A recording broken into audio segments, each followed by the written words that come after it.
Welcome to another episode of Paranormal, the New Normal. I am your host, as always, Jeremy, here to try to make the world a little more normal one step at a time. Will we accomplish that today?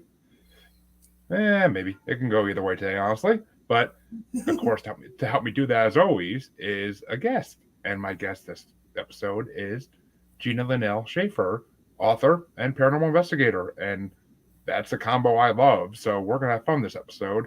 But first things first. How you doing today, Gina? I'm doing good. How are you? I can't complain. Got to play video games all day. Nice lazy Saturday. Love it. That's nice. Exactly right. Hmm. And besides dealing with the kids, but that's usual. Yeah. But so the first question I ask everybody on this show is, what got you into the paranormal? They dragged me into it. I have been seeing spirits ever since I was a little bitty kid. And so it's like, it's not what got me into the paranormal. It was like getting dragged out of it on Christmas morning when I was 4 years old by a ghost. Interesting. Hmm. Well, if you don't mind, the next question kind of fits into that because it's have you had any experiences with any paranormal entities, whether they be spirits, ghosts, aliens, cryptids, take your pick. Not so much with aliens or cryptids, but spirits, ghosts. I've been on a few investigations where there were some demons involved. Um, kind of hard to handle, but I get, taught me a lot. So pretty much, I mean, my entire life it's been surrounded by supernatural. I've got to warn you, I've actually been on these podcasts before where there has been spiritual interruption. I personally think they were just trying to show off, but yeah. It's funny you say that because I actually know two podcasters who have a spirit. Whenever they record, there's always a spirit that messes with their audio or with their video or something. But They love to do that. And they make lights flicker. I've actually had one time, it was pretty funny. A spirit actually talked to me through my cell phone. It's like Siri is telling me the dogs are out. And I get up and I run around, and sure enough, the dogs are out. And then I'm looking back, and then I hear like laughter through it. And it says Love Keith, which was somebody that had passed away like 2 years before, and he was a good friend of mine. He didn't even know that I, knew how to talk to the spirits at the time, but I guess he knows now. well, if you don't mind, kind of interested to hear about one of those investigations where you ran to a demon. Well, I was actually with a team. And I've had a couple of them, but the one that really stood out was I was with a team, and I had a situation where we had a young girl, teenage girl, playing with a spirit board. Well, we know what that's going to lead to. It kind of opened up a portal. And when we went into her house, it was filled with spirits.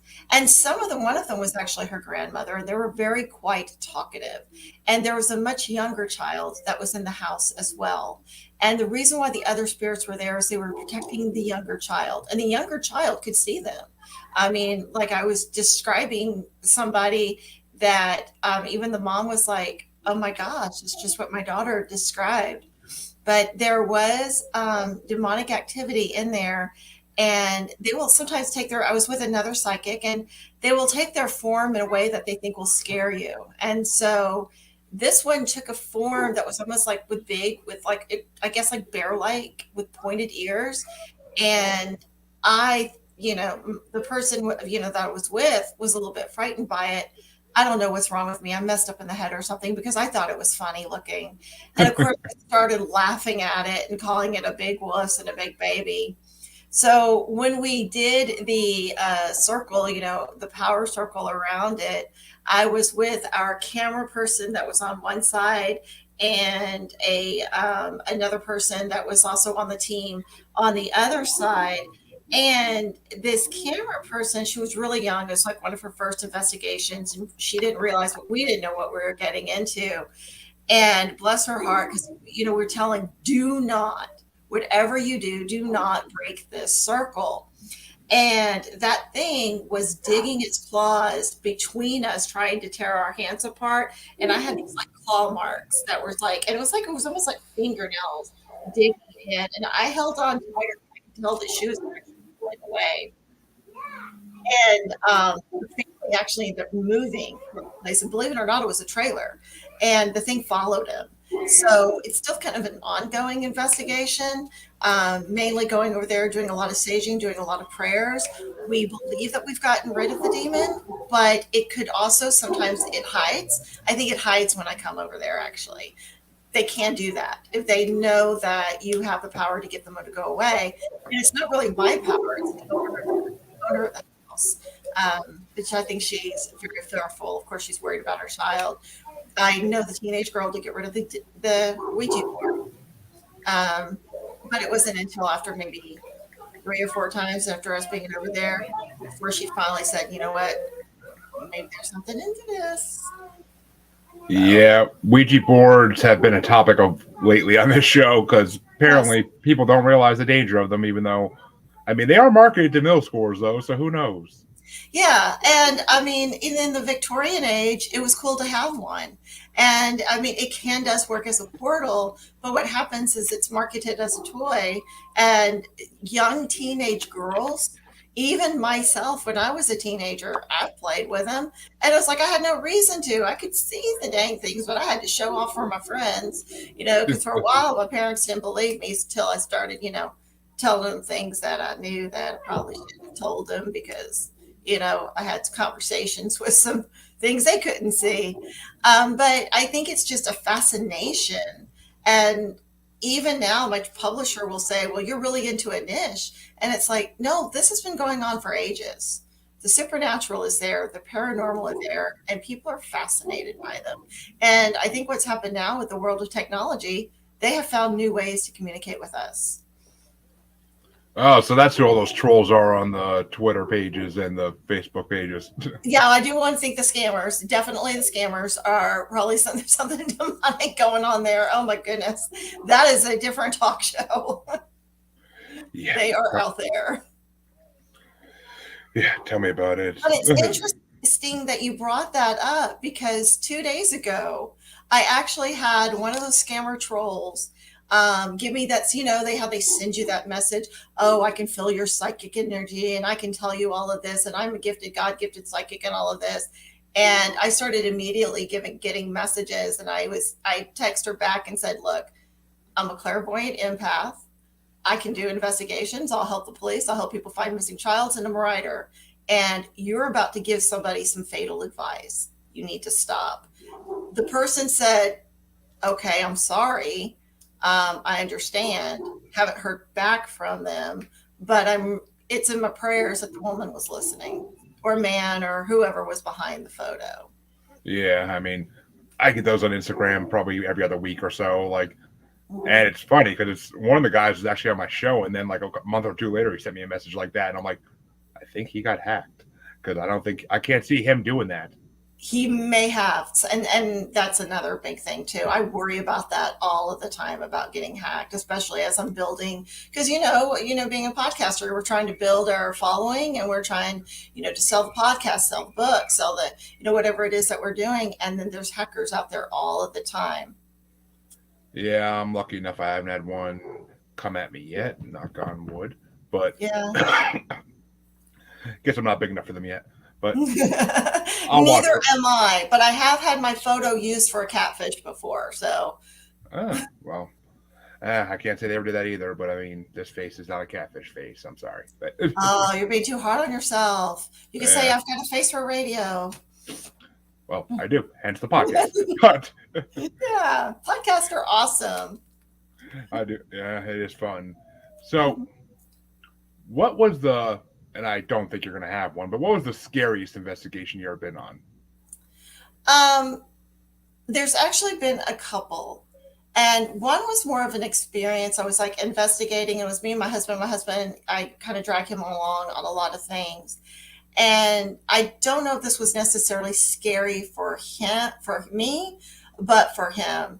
I was in a situation where we were staying in a place that had actually caught on fire several times. And I got woken up in the middle of the night by a ghost. She wouldn't tell me who she was. She wouldn't tell me anything. I tried to talk to her. My husband's like, what are you doing? And I'm like, there's a ghost in here. And he's just to the point where he's like, oh, okay, and he just accepts it. He used to scare the crap out of it. Now he just accepts it. And anyways, I fell back to sleep with the ghost in the room. And then apparently I stood straight up in bed and a voice came out of my mouth that was not my voice. My husband said it was definitely a female voice, but she kept saying a name and it was clearly I got this, whiny Texas twang. He said this was much of a northern deep but definitely female voice and she was yelling out a name. And that really scared him because he was like, it was like you were possessed or something, which that has frightened me because in fact, I was working with one investigation team that wanted to use me for mediumship. And I was like, no, I'm not going to be a human Ouija board. So it frightened me that it was able to take possession of me like that when I was asleep. But after doing some investigation, the name that he was hollering out was not the name of the people that had died there. There was actually 3 people that died there, but the name of somebody that was actually charged for, because the place burned down, and she was charged for arson, and she was charged for the death of 2 of those people.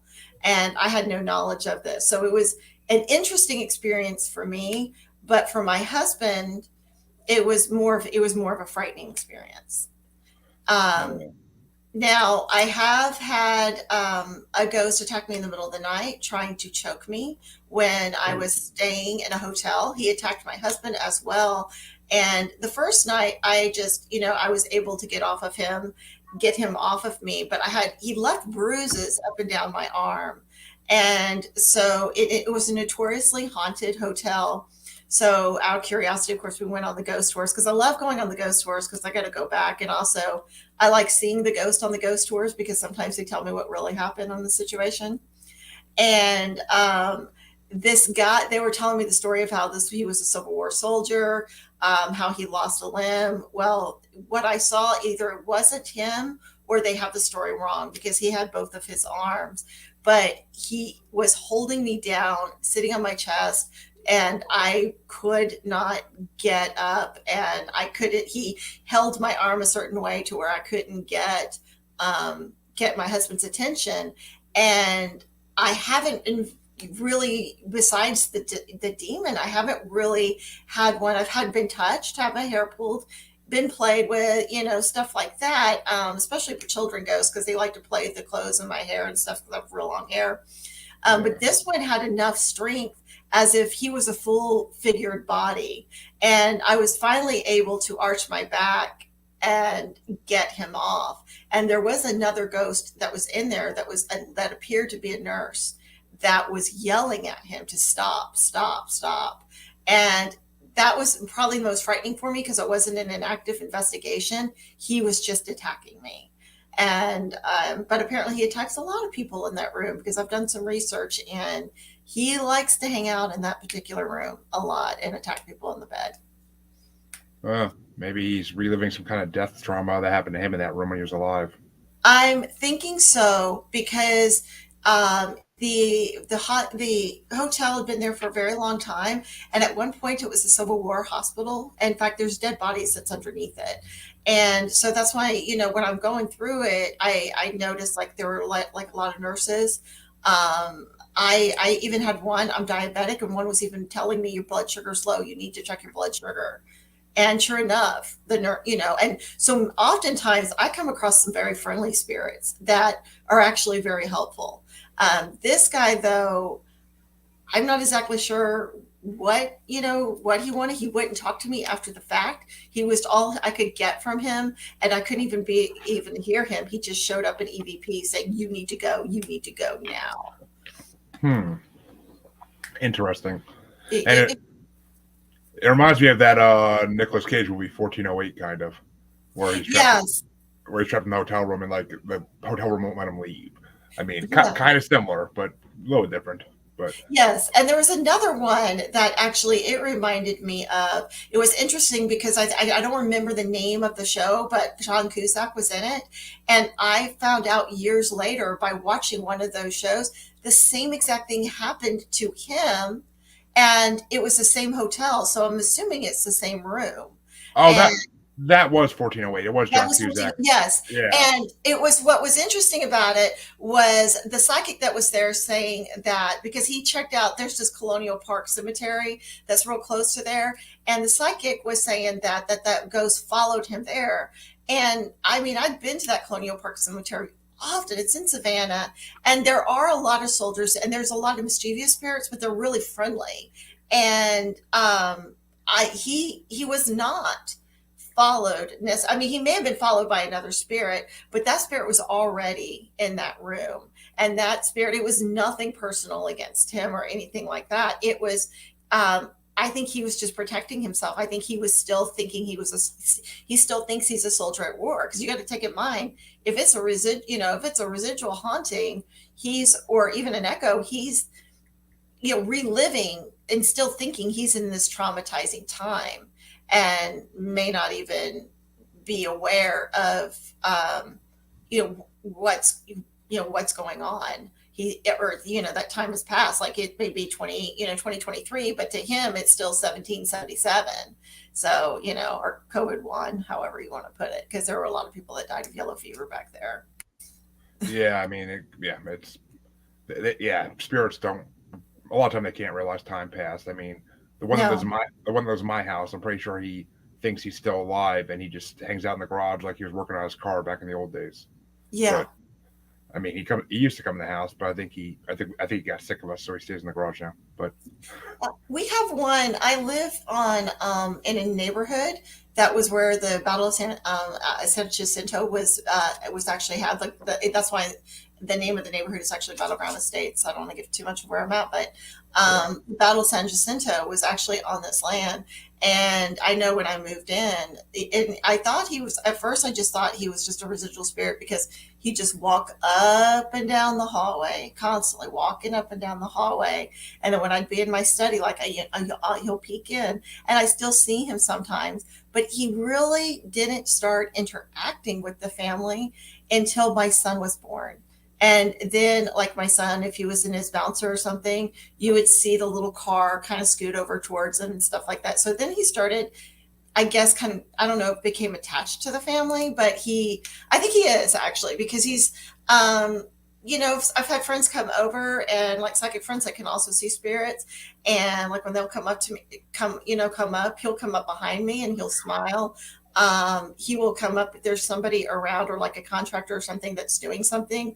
It's like he hovers around. I almost feel like he's just trying to make sure that we're safe. So I actually enjoy having him here.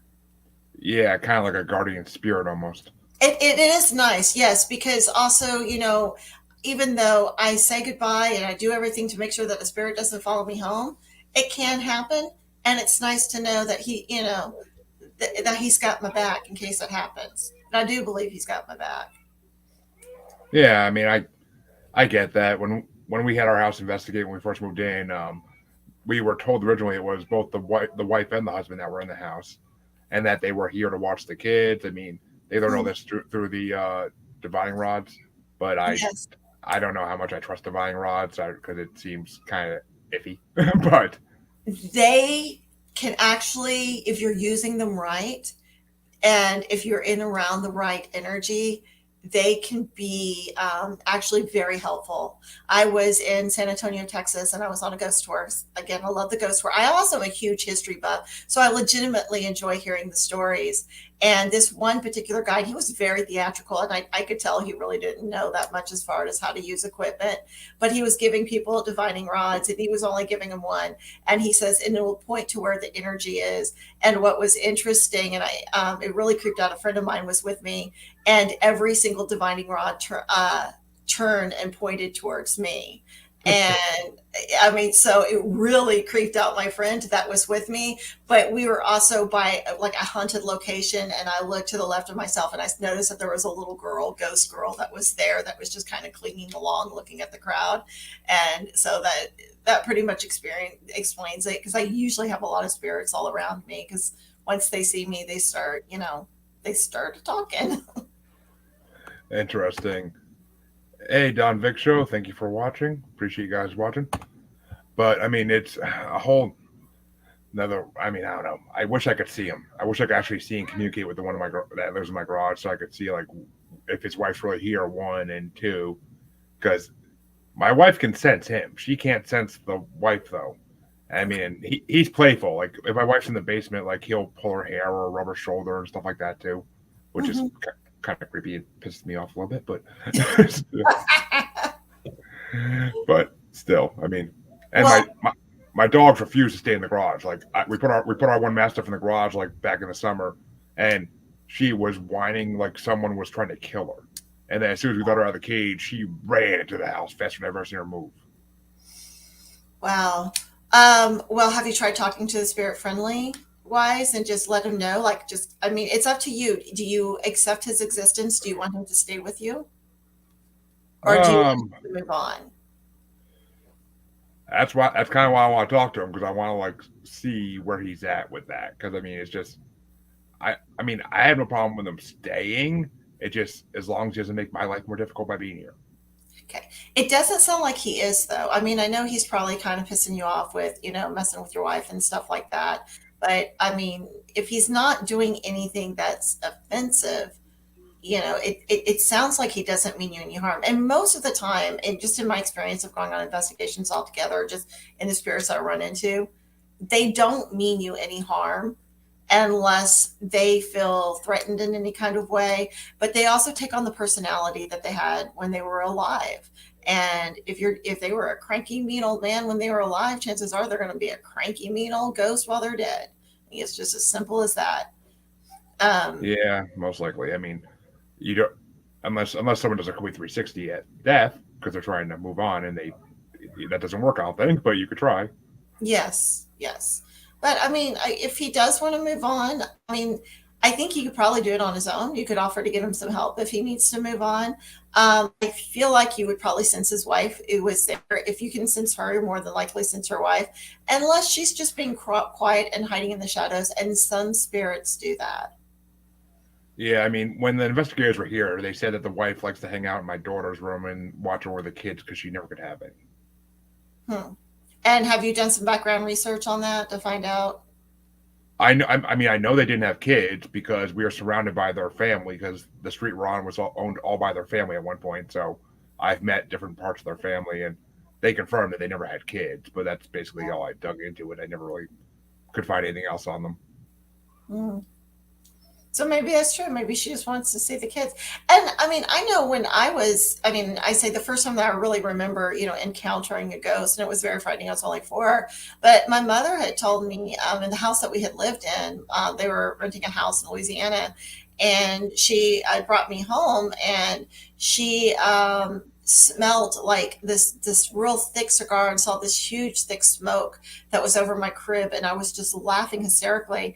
And there was this mean old grumpy man that was their landlord, and he died. He was like saying something about how, well, I'll look forward to seeing the baby, I'll look forward to seeing the baby. And he was really nice to my brother. He just didn't like my parents for whatever reason. And he died shortly before, and he was a heavy smoker and had the cough and the whole 9 yards. And of course I'm old, so I was born 70, so they didn't have the treatment that they obviously would have now. And she did go into my room one night, and she was hearing me laughing and giggling as this tiny infant, and she smelt the smoke in there very heavily.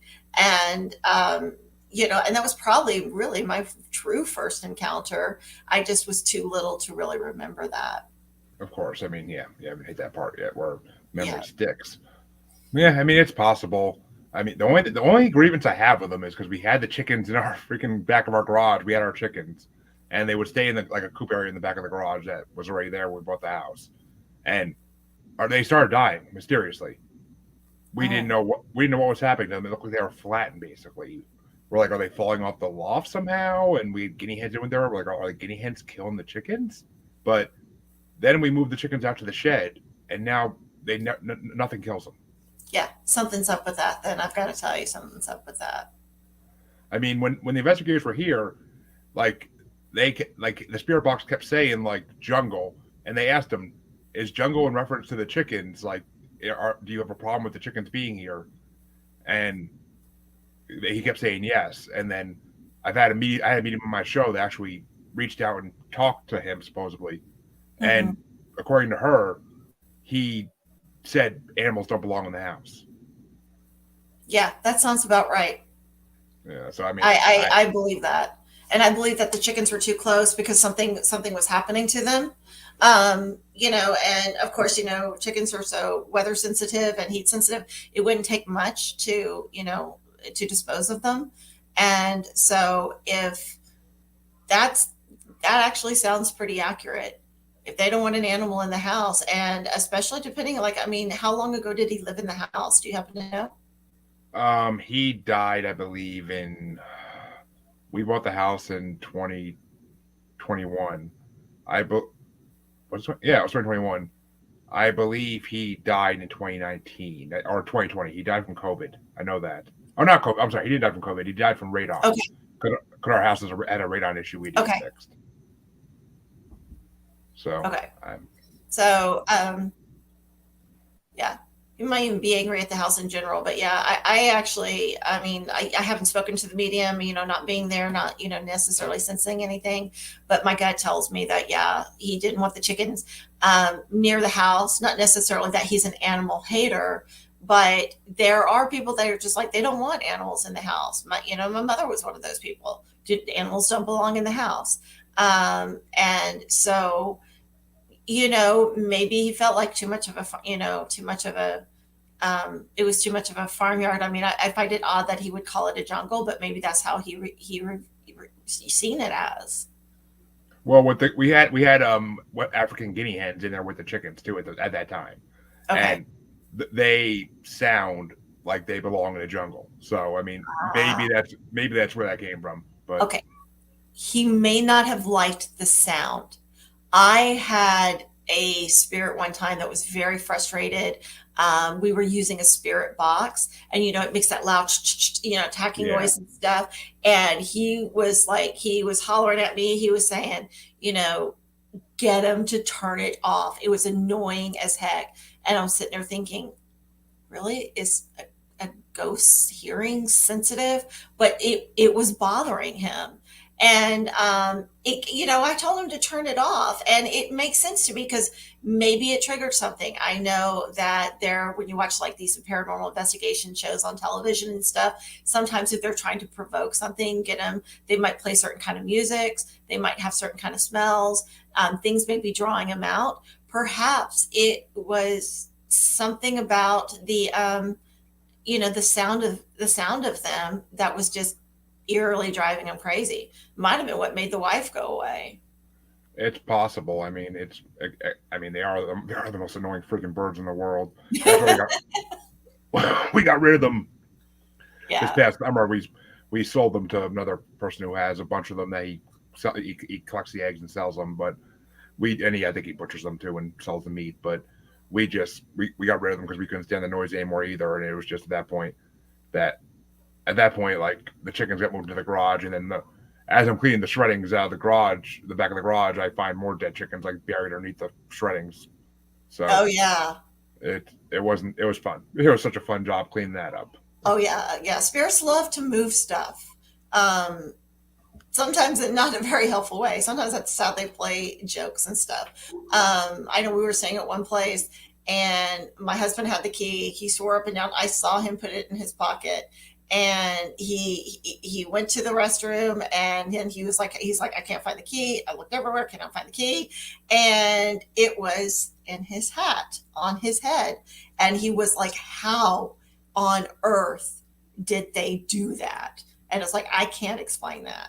And of course he's looking at me for these explanations, and it's like, yeah, I deal with the paranormal all the time. I can't understand how they can move stuff.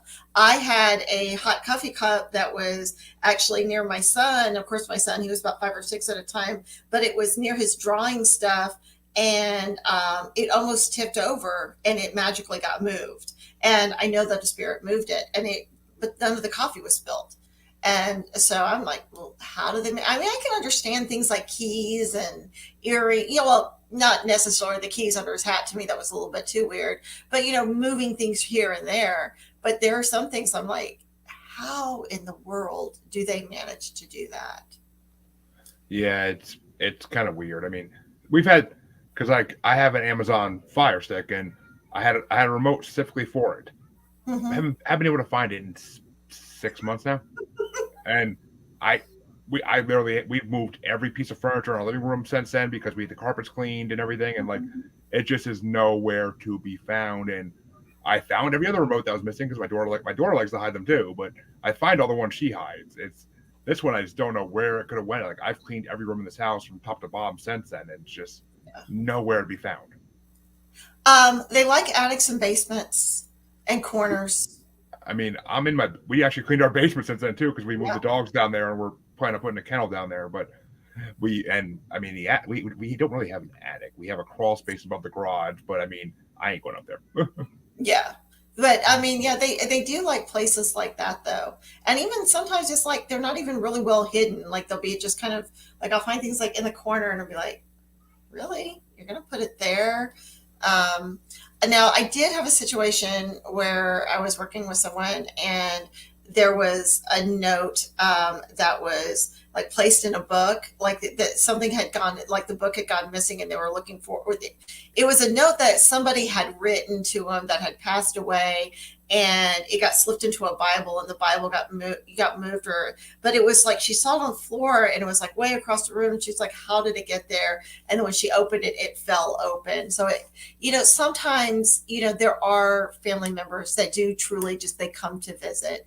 My grandfather comes to visit all the time. It just so happens that he was born on my son's birthday. And he's even, because I'll do EVPs and things like that too, so that I can have evidence, but it's also affirmation for me. And a lot of times I'll be trying to talk to the spirit and he'll be butting in and saying things.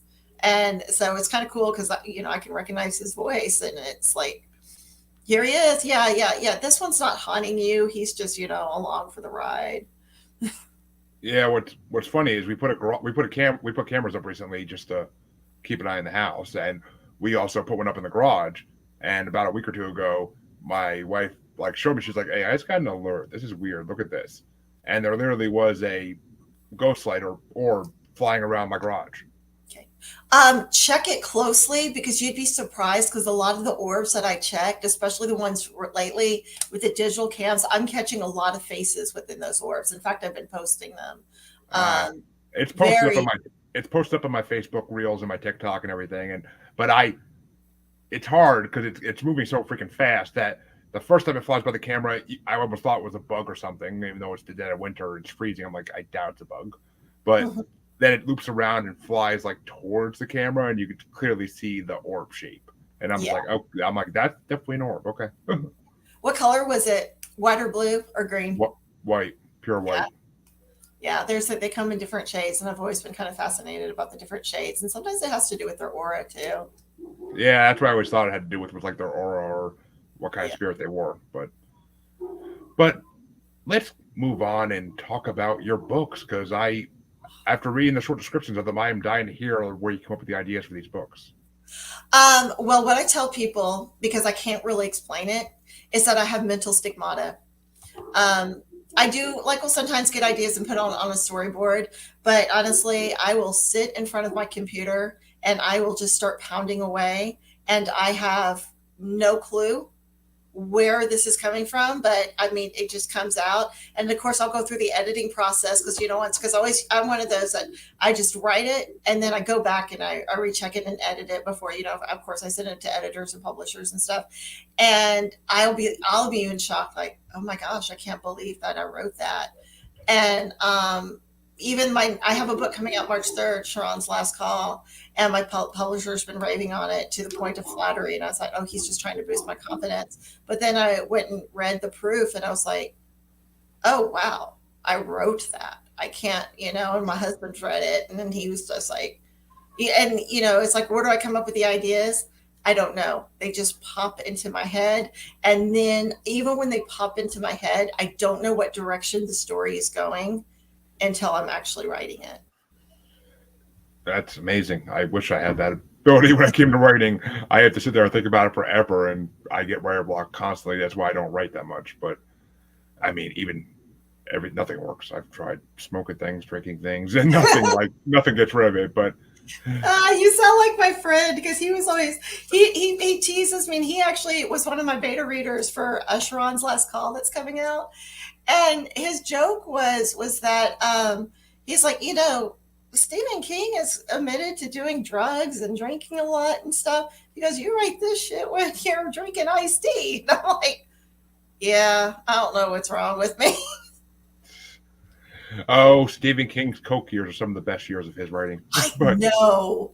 And I have to admit, I have read Pet Cemetery so many times. I think I've read Pet Cemetery once every other year for years. I mean, I like some of his other books too, but that one was just one that really got to me. And of course, The Shining and stuff like that. And I that's what I told my publisher because he wanted to know um, what was my goal, and I told him to scare the crap out of Stephen King. That'd be amazing. Yeah, that would be. Yeah, it's I live in Massachusetts, and it's been a goal of mine for the last 5 years since I started reading Stephen King in 2017 after I saw it, and I finally said, all right, I really have to start reading his books in order because this whole universe of his, like I knew for a long time it was all like the original multiverse of his, and everything kind of goes into each other. So I started reading it. I got like 10, 15 books in, and then moved in with my now wife and her kids, and it just at that point no time to read. But it is hard to find time to read. It's hard. It was hard for me in the beginning to find time to write because my husband was, he's a realist and he's kind of like, well, that's pipe dream, whatever. And so my son, who was 14 at the time when I wrote my first book, and I always had these books and stories in mind and stuff like that. And I used to write when I was a lot younger.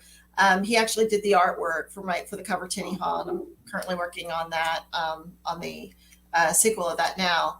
But I had gotten it published through Amazon, and I got Exhibris to do it, and then I took it. I went to my husband. I said, "Hey, you want to see some really cool artwork your son did?" And he was like, "Yeah, sure." So I handed the book, and I said, "Oh, and the words inside, those are mine." And then he started taking it to work because he had broken his back at the time. So he was on desk duty. He was a police officer, and he's retired now. But he started reading it, and now he's like, "Hey, look what my wife does." So yeah, Tanana. When I was looking at that actually that piqued my curiosity because I'm like, ooh, that sounds like a good young adult series possibility right there. I think so. I know I talked to a producer about it, but they wanted like $50,000, for me to hire a screenplay writer. And I was like, yeah, that, after I giggled about that. But Tinny Hall, I get a lot of compliments from Tinny Hall. And that one, of course, there's demonic activity, but you've got this pastor that is actually being attacked, or being possessed sort of like, and he I don't know how much of the synopsis you've read, but your protagonist of the story is one of them is a young college student who is able to see and talk to spirits. I have my female protagonist, though. She is an autistic mute girl that is the daughter of the pastor that can see the spirits. And so, I mean, I know that was something that was, I think, has been a big driving point for that book. And so, to the point to now that I'm writing the sequel for it, I am giving her a little bit of a larger part and more in investigation. I love East Texas, so I write about East Texas. Of course, people may read it and think there's some wild stuff going on in East Texas. But I've now, Tinny Hall is in this particular book, not to give too much of the plot away, but it's going to be the center, the heart of the book. But there's going to be 5 points that's around it, 5 town points where there's other mysterious murders going on. That's all connected. So I'm bringing the characters back because one thing is the characters, they're lovable in their own way, except for the antagonist, and he's so evil that you can't help but want to hear more from him. Sounds interesting, and definitely it's going to be on my list of books to get once I actually have a chance to read again in like 10 years when the kids leave. But I trust me, all the authors that have been in my show, I have a huge list of books of theirs I want to read, and it's Well, just send me your information after the show, and I'll make sure that I drop a copy of the book of Tinny Hall to you in the mail. And maybe you'll have time to read it. Who knows? It's that one's not that long of a read. I will tell you the sequel's a little bit longer, but not much. yeah. Well, a sequel should be a little bit longer, always, in my opinion, Yeah. at least, because you want more and more the more you read about it. And And what about, that was the thing, but I was worried about overdoing it. It was originally supposed to be a standalone book, but I had too many people saying, no, the story can't be over. You need to continue with this story. So I'm currently working on the sequel. Hopefully, I'm writing the first draft because I've written, a few books in between there. And then I've got a couple of other ideas, but this is going to take place like 5 years later. And then in another following 5 years, I'm going to have, after I'm done with a couple of other books, I'm going to have the third book come out. So, and then that's going to be the end. I mean, people are just going to have to say, okay, you need to get attached to some of these other books. well, that shouldn't be hard though, because the book you wrote about the Candyman murders was like that. As soon as I saw that, I was like, "What's that now? Interesting." Now, that is an interesting one now because that is loosely based off Dean Crowell, who was the real, and I have it fictional, but I did base it off the real crime, and he is actually buried right down the street from me. And my son wanted to visit some of the grave sites of the people that he actually killed. So we went. Some of them actually are buried where my in-laws are buried, but fortunately, which within good taste, none of the victims are buried in the same cemetery that he is. He's actually buried next to his stepmom. But I won't take my son there because he's very sensitive too, and I sense that he hovers. And I got some pretty nasty EVPs from him. But what was interesting was I had asked if there was anybody in the in the cemetery that was a victim of him, and I didn't. I just got somebody say my name is say that his name was Michael, and I looked. There was no Michael in the cemetery. There was none of no record of it. Of course, there could be people that he killed that we don't know because we never, because he was obviously killed before he was able to confess to all of his crimes, and he killed before the two boys that started helping him. But when I went there and I took some pictures because the 50th anniversary of when he was killed is coming up on August 8th.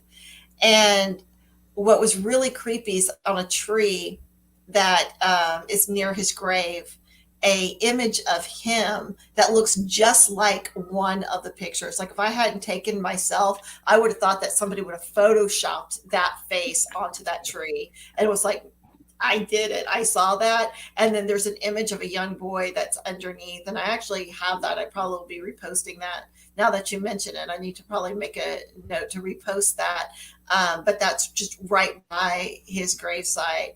And it was so close to an actual image that I saw on the internet that maybe the smile is a little bit different, but it was, I mean, I even had another investigator like, what do you think of this? And he's like, okay, that one's creepy. So he's around, and I know there's somebody called, I forget what they're called, but they do murder memorabilia and stuff like this, and they actually they sell vials of dirt from serial murders graves and stuff. Yeah. And they actually left a sticker on his gravestone because I went back because my husband wanted, he was curious, he wanted to see the gravestone, and he left a sticker, and he was pissed off about that. But there are people around there that doesn't want him there. In fact, I know people alive that once I said, oh yeah, he's buried right here, they're like, I don't want to be buried in that cemetery.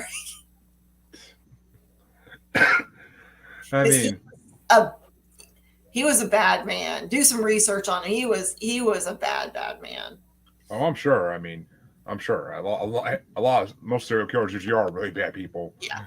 Now, of course, when in my fictional part, I do have it where it takes place in like three different ways. You have the 1970s, and you've got the spirit of a young boy, David, who was one of his victims that's not aware he's dead. He's telling his story, and he is still in his mind. It's in the 1970s, 1972 or 73, whatever I made it in there. I think it was 1970, and then I have because and what kind of stirred this up was his house, that house where all these murders occurred. It actually went for sale, and it was on the market for a few months. Um, and so I came up with the idea of a reporter that works in Pasadena. These are all real places that works in Pasadena, renting the place in 2001 and realizing she slowly starts to realize her house is haunted. But when she goes to sleep, she goes within the veil. So she's guided by the ghost David, who doesn't quite understand that he's dead, who's telling her the story. And then she starts visualizing the story. And then she realizes that, of course, because got to throw in a demon or two. So there's a demon that was actually influencing the serial killer to do what he was doing. Interesting. Yeah, and I mean, that was a fast read too. It's a very fast read. no, as soon as I saw it, I was like, as soon as I saw the synopsis, where I was like, ooh, that sounds very Stephen Kingish almost. But I mean, but it's more Stephen King. Stephen King doesn't. I know he wrote The Shining and things like that, but he doesn't really deal with a lot of ghosts. Just doesn't feel like. He has that supernatural power in there, but and he's definitely very creative. This is more, I think, more of a ghost story. yeah, You know, it's not really, you can't really call it a murder mystery. And I do put a disclaimer at the beginning of the book, that talks about, okay, there's, because I wouldn't even use the guy's real name in there, just because it's like he doesn't deserve the credit. Who needs to be remembered are the boys that he murdered. And um, exactly. and what really kind of upset me was one of the boys because he actually paid these young men to um, paid him $200 if for every boy that they brought, and they were bringing in friends that they known from elementary school, knowing that he was going to torture and kill them. And one of the guys is still alive in I think it's Livingston or Huntsville prison, and he shows no remorse for what he did. And at trial, John Gacy was getting all of this recognition, and this guy was actually the first one for to be the first person to be coined as a serial killer. In fact, Truman Capote, when they were pulling up all the bodies, you look at the news footage and stuff, Truman Capote actually came down there trying to find his next story, because he made a huge hit within Cold Blood, and then his career kind of stifled for a while, so he was thinking he was getting his next bestseller, and he took off. He couldn't handle all the bodies that was being pulled, and this guy was like, yeah, we killed more than Gacy, almost like he was bragging. And that's a big brag too, because Gacy Yeah, definitely had his share of victims. That's for damn sure. absolutely. Yeah, I don't know. I kind of can see why people make martyrs out of serial killers, but at the same time, it's not a healthy practice. No, no. And that was my thing, is I wanted just people to realize, okay, this is a fictional story, but there were real victims out there that, that moms waiting, keeping the porch light on all night long, praying that their boy would come home. And they never did. And then when the bodies started showing up, and what the guy would do is he actually would have them write write a postcard that said that that they went to Austin, or they went this place for work or something like that. And that part of the story was actually too, he did do that. I just made my ghost person have a stutter and be a little bit slow, so that it would make sense why he would not be able to write the letter. And so it would also make sense to why he was having a hard time comprehending the difference between friendship, because he was thinking this guy's his friend, but he's doing all these other things. Exactly. And interesting.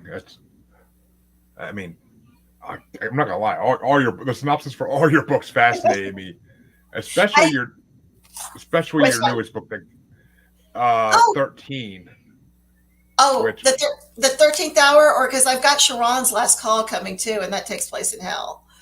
I mean, well, the 13th hour. That's the one that came out last year, I think it was, or 2021 maybe. Yes, the 13th hour. And this one, I mean, most of my books are probably more adult fiction just because, the language and some of the content. But the 13th hour, there are a lot of, I based off because I do a lot of research on killers and things like that. And my key character, her name is Merritt. And, Easter egg, that means gatekeeper. And what happens is the very beginning of the book, she gets in an accident and she has a brain injury. And she meets what she thinks is a nurse, but she ends up being her guide through time. And her name is Alma Chaser, and Alma in Spanish means soul. And what happens is she can only travel during time change. When we lose an hour or gain an hour, that's when the tunnel shows up. And so Interesting. she's being pulled through this tunnel through 13 different time periods where she's supposed to learn a lesson. And the idea is that she's there where she learns a lesson. And it got me to doing a lot of research. For example, there's this one where she is in Chicago, but she's in the Polish ghetto part of Chicago, and she's running.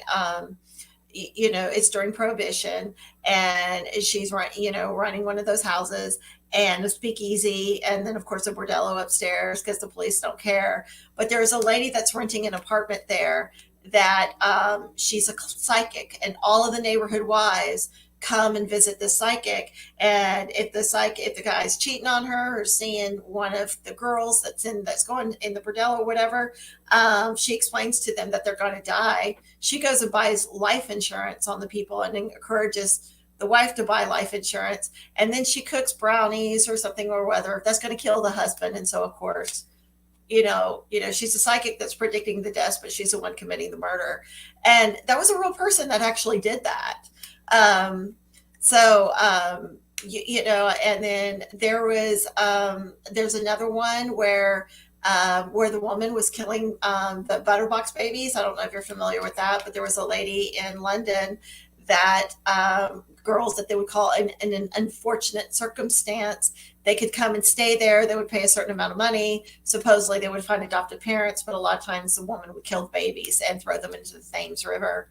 And so, even though this is all fictional, she runs across elements of true criminals that actually did live in that time and did do that time. So I do put a lot of research in what I'm writing. Even though it's fantasy and sci-fi, trying to make it, a little bit, of authenticity and, interesting, especially if people go to visit those places. I mean, I like that. I like when fiction books have some real history into them as well because Yeah. it makes it more interesting. One of the first authors on, I think she's on my third episode of the show, Brandy Alexander. She started writing she put out the first book already. The second book's written, go through publishing, and third book and fourth book are being written now, I believe. Mm-hmm. She, it's a ghost slash demon story, but like it's a Christian story kind of as well. Yeah. Basically, this boy you can see ghost grows Mm-hmm. up learning like how to use them to help solve crimes and whatnot, and basically he's supposed to be the savior in a demons trying to take over Earth type war. Yeah. So it's kind of like, but she throws a lot of real life elements into there and history and Yeah. stuff, and like the last when the demons broke the lock the last time, that's when the dinosaurs got killed. Mm-hmm. Like I Well, like that she threw that kind of stuff in. yeah, and it's good, and there needs to be some Christian base because I'm going to tell you there is underlining a lot of Christian base in all of my books, especially in this one that's coming out March 3rd, Sharon's Last Call, but especially in Tinny Hall as well, because you can't have good, you can't have evil without good. You've got heaven and you've got hell, you've got forgiveness and redemption, and sin and forgiveness, and guilt and sin, and you've you've got to have the alternates. And even though, like I said, this new book, it does take place in one of hell's waiting rooms. Um, the premise of it is you've got people that are actually in a coma. The original book was titled Coma, but I had to change it because it was just too common of a title. But they get in some sort of accident, and they're all in different time realms because time stands still there. And when they've come in, they're in the Last Chance Casino, Sin City. They're gambling, they're drinking, thinking they're getting drunk, but they're really not. They're just, time is standing still for them until they get the guts to cross over the Anchored River to get to the bar where the Sharon is at. His name's Gary Sharon, for the ferryman. And they get their last drink, but within their last drink, which continues to fill up, they get reflections of and echoes of their past lives and some of their greatest sins and their regrets. And there is an element of the things that they feel guilty for, and do they forgive themselves? Are they really showing? And there's some, of course, I'm a horror thriller writer and I'm a ghost writer. So yeah, there's some really horrible things in there that happen.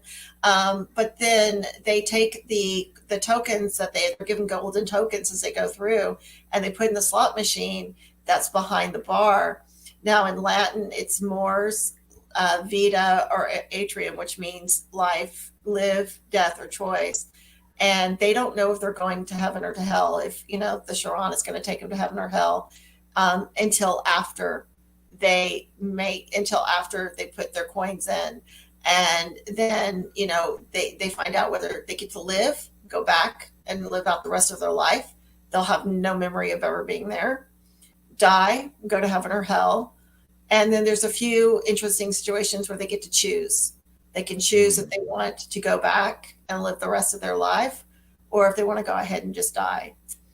And so there's a lot of talk about forgiveness and showing, and now of course the bridges that they have to cross come to life, and there's demons that spit fire and stuff like that. Yeah, I gotta have that because I love imagery.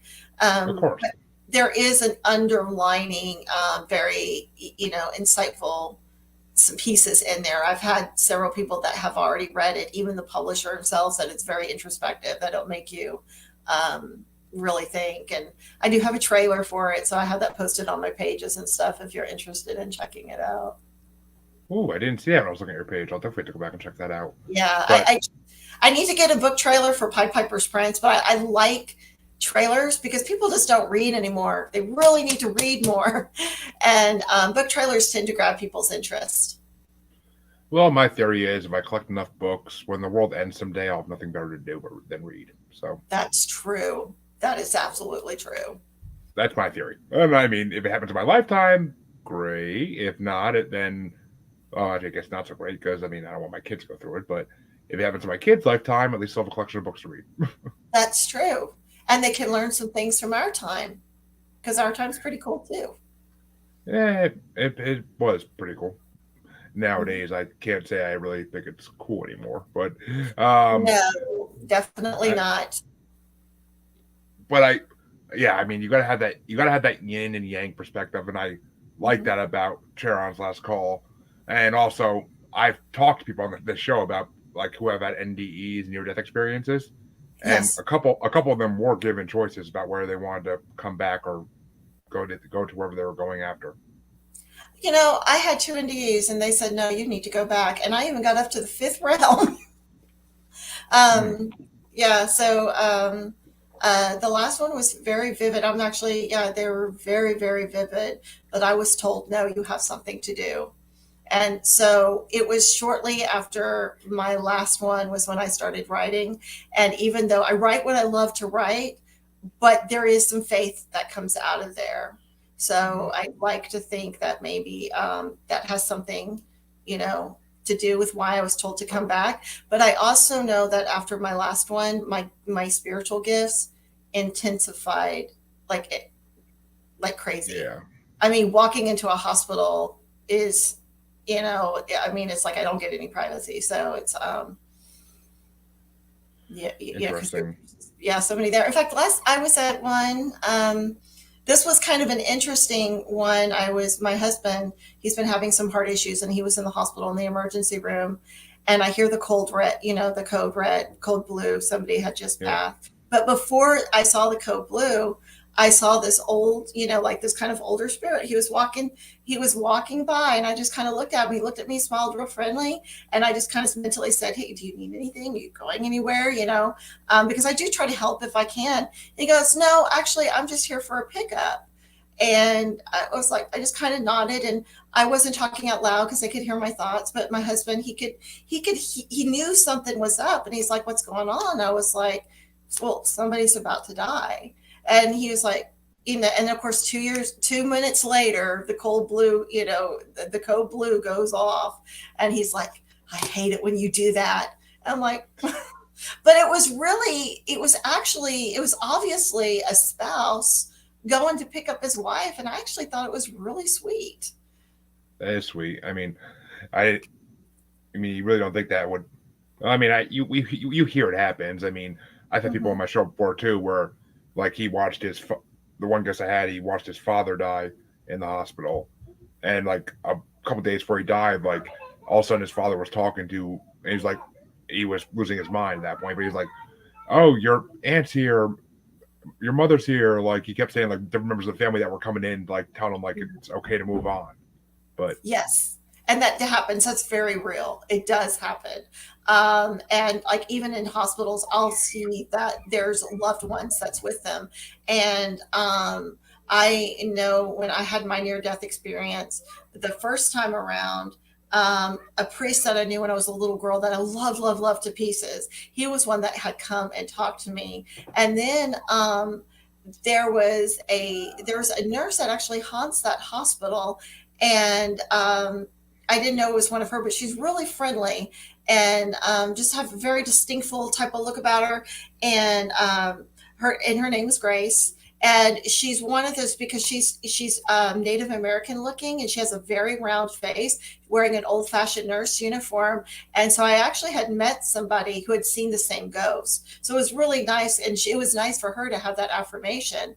But she was also there when my son was born, and I was like, "Could you please check on my son?" And she would go back and forth and tell me how my son was doing, and that I needed to hang on and that I was going to be okay because I have a big problem with my pancreas, and they thought they were going to lose me. And then there was another time where I was losing a lot of blood, and she was like, "Nope, nope, nope, you got to hang on." And then when I had left my body, when I had come back, she was one of the first people that greeted me and was like, "I am so glad you're back here." wow, I mean, so it's not like the Patrick Swayze movie Ghost, where when someone dies in the hospital, they either have like the little Grim Reaper guys come up for them, or you actually see them like ascend. Not that I have seen. I have seen them walking away. I have the only time that I have actually physically seen the light myself was when I was going into it. And like I said, I did have two near death experiences where I flatlined. One was when I had my baby, and the one was about 4 or 5 years later. And it happened to be in the same hospital, so that one ghost was there. And I do remember it very vividly going up. I remember, being surrounded by love and iridescent, and there's all this music, and I did not want to go back. Um, but I was being pulled back, and I had somebody that was saying, "We need you to go back." And I was like, "Why?" I was under so much pain at the time, and they were like, "You have to go back." And so I would like to think that I was sent back for a reason.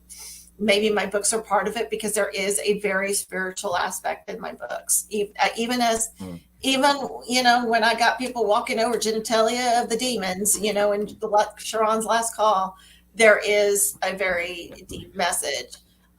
In fact, to me, it's very poetic that that it's the release date. And I didn't come up with the release date. It was my publisher that it's actually being released 3/3/23. Yeah, With, that synchronization right there. yeah, yeah. Exactly. So, Well, wow. It has been a complete honor having you on, and I so many interesting topics, and my listeners are going to love this episode. I already know it. oh, But good. tell them, where can they find you? Where can they find all your books? Just Gina promote yourself Lynelle. to the fullest. Okay, GinaLynelle.com. GinaLynelle.com. I have my website there. They can look up the synopsis of my books. They can see what's coming up. If they're in the Texas area, they are welcome to come to I've got a book launch that's coming up on March 3rd. That's going to be at the Voodoo Hut in Cuma, Texas, which it's such an awesome motif because one, they tell their story at a bar, and what better place to have it at a place that has a bar with the skull and bones and crossbones and all that stuff around. But they can definitely find me there. And then when I'm booked for signings and things, I do list them on my website. And I love to come out and meet people and talk to them because you never know. That's one thing, when you meet me, you might end up being material in a book. Ooh, well, if you ever come out to Salem, let me know. I'll drive the hour and a half. But Yeah, definitely. In fact, my next idea for my book after I'm done with this one, it does involve witches. oh, they always make good subject for books. They do, and They there's a lot of history really, there. they really do. And there is a paranormal shop that's not too far away from me in Houston, and they offer witchcraft lessons. And they're like, hey, why don't you come on over? We'll give you a few lessons. So, because like I said, I like things to be very authentic. So I do my research. Which usually makes books all the better when authors actually do the research for them, rather than just Yes, piping them out one after another without really thinking about what they're writing. But yes. well, I want to thank you again for coming on. It's been an amazing episode, and I can't wait for my listeners to hear this. And Sure. for all my listeners, you know where you can find me. Please tune in next week. Be back in 3 or 4 days with the next episode. And I think I'm back on Monday for all my live watchers with another live. But thank you, Gina, for coming on. It's been a pleasure. And I will see everybody next time.